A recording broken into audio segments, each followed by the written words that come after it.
Pack your bags, we're headed on a big old ride, with dreams of sunlit shores and the open skies, from the hills of Cyprus to where the world collides. Ever wonder how, just a big life change can impact the way you travel? Definitely. So today we're diving into Rob and Mandy's travel blog.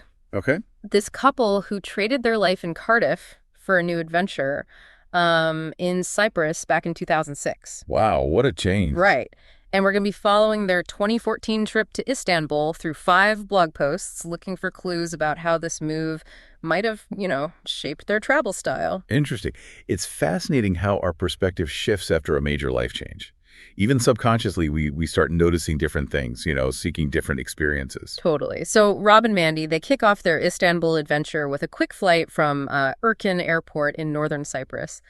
Just a short hop later, they touch down in this city that bridges, Europe and Asia.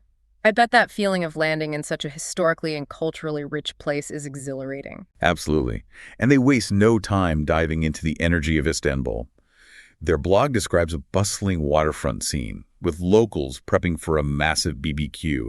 That sensory detail alone, the smell of food, the sounds of a city waking up, really sets the stage. It does, doesn't it? I can almost smell those spices. They chose the Artifice Hotel in the Old Town, and their description of the terrace view overlooking the harbor with the Blue Mosque in the background is just breathtaking. I'd be glued to that view, just soaking it all in. Right. It speaks to that desire to connect with the heart of a place right away. They could have chosen a sleek, modern hotel. Yeah. But they opted for something with character, a sense of history. It seems like they follow that same thread throughout their trip. On their first evening, they head to a waterfront fish restaurant. Fresh fish, the salty air, the city sounds. It's easy to get swept up in the ambiance. For sure.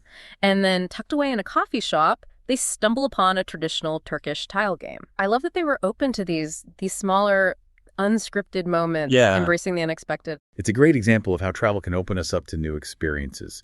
Even something as simple as, learning a new game. No. It speaks to a sense of playfulness and curiosity, wouldn't you say? Absolutely. Now, their first full day takes them to the iconic Blue Mosque. Like seasoned travelers, they arrive early to avoid the crowds, a tactic I wish I was better at. Wow, right. They recommend spending a good chunk of time exploring the square surrounding the mosque, soaking in the atmosphere. It makes you wonder, what hidden gems or everyday moments did they observe in that square?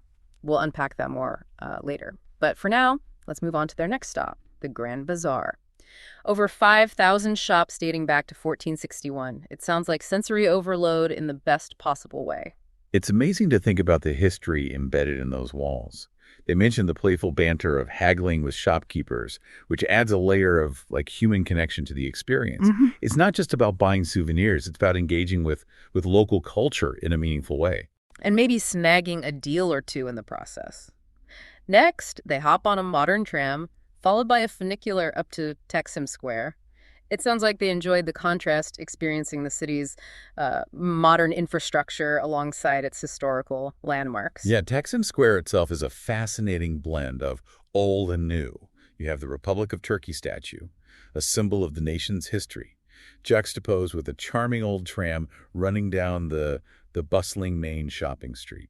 I'm always fascinated by those little details that transport you back in time. It reminds you that history isn't confined to museums, it's woven into the fabric of everyday life.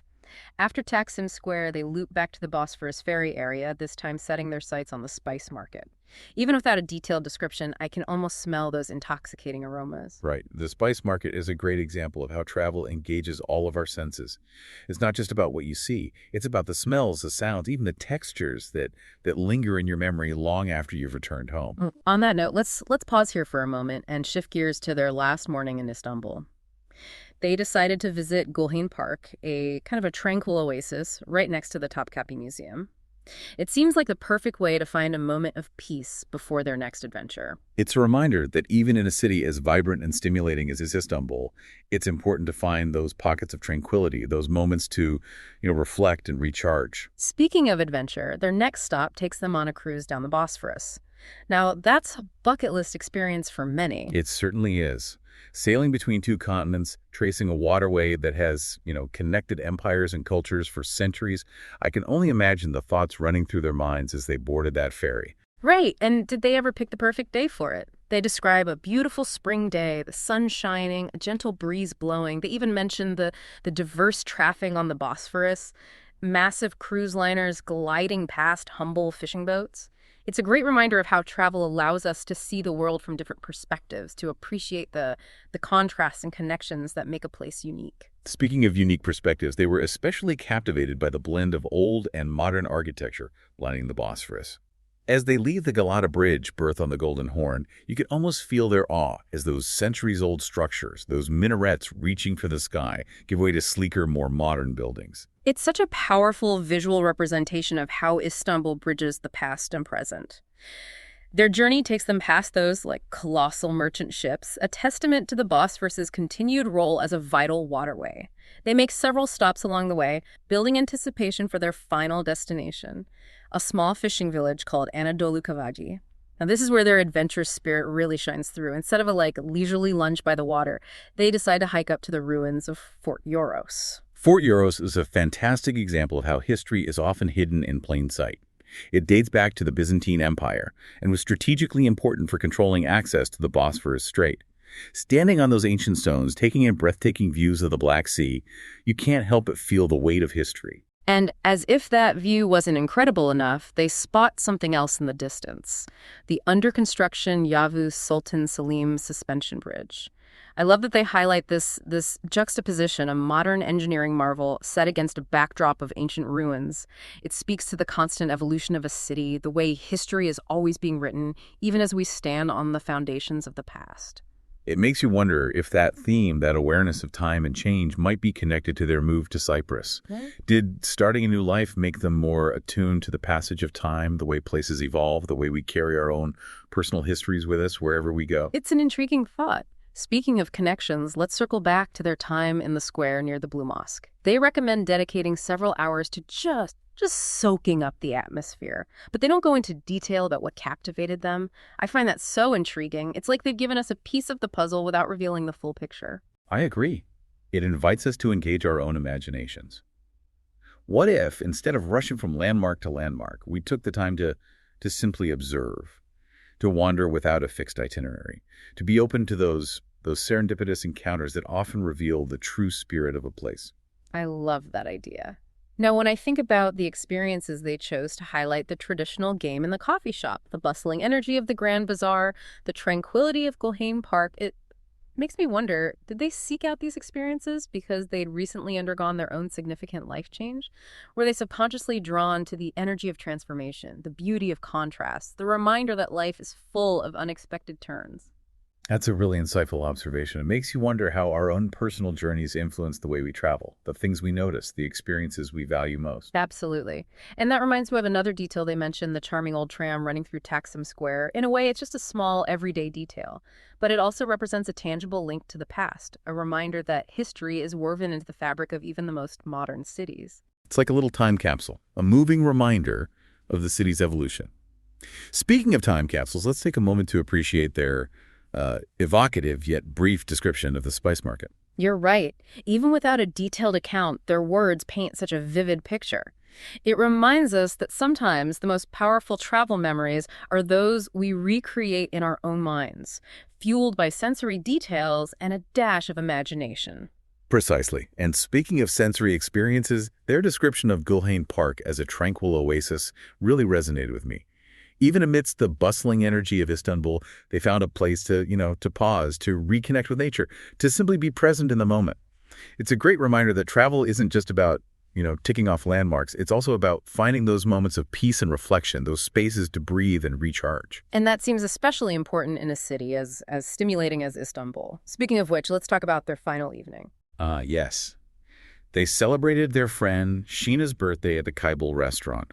Remember how they described the ambiance? Hundreds of lamps casting a warm glow, antique decorations adding a touch of history and elegance. It sounds like the perfect setting for a special occasion. It does. They rave about the superb food and the welcoming staff, highlighting the little touches that elevate a meal into a truly memorable experience.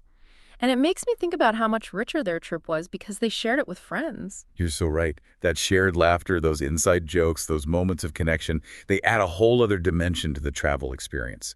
It's a reminder that sometimes the most treasured souvenirs we bring home are the memories we make with people we care about. Beautifully said. Yeah. Now, as we approach the end of Rob and Mandy's Istanbul adventure, I can't help but wonder, did their trip, I don't know, did it leave a mark beyond just the memories? Do you think they returned home, changed in any way? That's the heart of it, isn't it?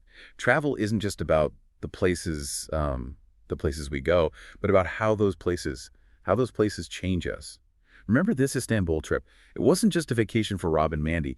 It was an adventure nestled within a much bigger life. Changed their move to Cyprus. You're right. That had such a fascinating layer. It makes me think about how open they were to new experiences of the traditional game, those bustling markets, that breathtaking ferry ride. Do you think their move to Cyprus, maybe it amplified their sense of adventure, their willingness to embrace the unknown? It's certainly possible. Imagine uprooting your life, starting fresh in a new country. Yeah. It likely stretched their comfort zones, making them more receptive to new experiences during their travels. Their Istanbul trip, it becomes a microcosm of that larger transformation. That's a really cool way to look at it. It's like their capacity for embracing the unfamiliar got a serious upgrade when they moved to Cyprus. And who knows? Maybe Istanbul will spark even more change, planting seeds for new adventures or perspectives they carried back with them. Exactly. It makes you consider, how do our own life changes, big or small, influence how we travel and what we take away from those experiences? It's definitely something to ponder. As we wrap up our deep dive into Rob and Mandy's Istanbul adventure, it's clear they experienced a city of contrasts, ancient history meeting modern life, bustling markets giving way to tranquil parks. But more importantly, they embraced it all with a sense of curiosity and openness. And that, I think, is the most valuable souvenir they brought back. That willingness to embrace the unknown, to find joy in the everyday, to let their experiences, both at home and abroad, shape who they are. Yeah, beautifully said.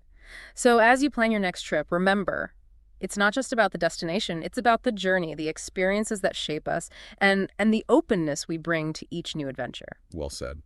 That's a wrap for our deep dive into Rob and Mandy's Istanbul adventure. We hope this episode inspires you to explore the world, embrace new experiences, and uncover those hidden layers of meaning in your own travels. Until next time, happy exploring. Have your life planned where we never hide? Out on the highway, chasing the tide.